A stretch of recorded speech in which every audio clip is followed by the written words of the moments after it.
ongoing government shutdown that's showing no signs of ending. That's right. So as we enter day 8 of the shutdown, the impacts are only growing right now. Flight delays continue across the country for a third straight day as the FAA braces for more airport staffing shortages. Meanwhile, senators failing today to pass a short-term budget bill for the 6th time.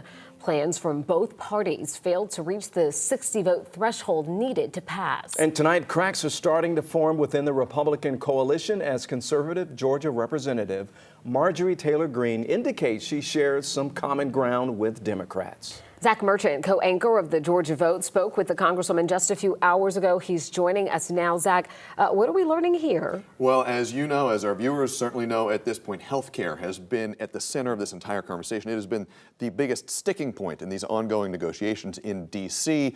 Most Democrats, most Republicans on very different sides of this issue. Over the last 48 hours, though, Representative Marjorie Taylor Greene indicated that she shares some Democratic concerns. So here's how we got here. Democrats say any new spending bill should include an extension of Affordable Care Act subsidies to prevent an increase in many Americans' insurance premiums. Republicans say Democrats could end the shutdown right now if they'd support a GOP stopgap proposal to keep the government funded at roughly its current levels. And once the government is reopened, the Republicans say that would be the time to talk about health care policy. Now, most members of Congress, they remain divided along partisan lines. But on Monday night, Greene posted to X saying in part that she was, quote, absolutely disgusted that health insurance premiums will double if the tax credits expire this year. But she went on to say she also was no fan of the Affordable Care Act. We asked her today specifically where she stands. The ACA subsidies, do you want to see them extended before the end of the year? What I want to see is I want to see Republicans and Democrats come together on a plan that's literally going to help Americans afford health insurance. Because right now the health insurance industry is completely broken.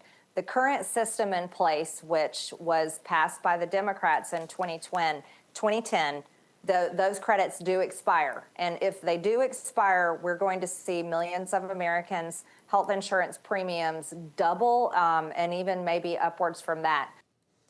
So she never explicitly said she wants to see those Affordable Care Act subsidies extended, but she repeatedly did say she was concerned about what could happen if they were allowed to expire. So when I asked her who will be responsible if those subsidies aren't extended and if healthcare premiums go up, she said it would be both parties in her view. Well, I guess we just have to wait and see. Yeah, we do. That's certainly something to follow as we look to see what anybody on either party's side It's this ongoing chooses conversation to do. in D.C. and across the country, right? Yeah. Zach, thank you. Well, you can follow the latest developments on the government shutdown on our streaming app, 11 Alive Plus. It's free to download on your smart TV.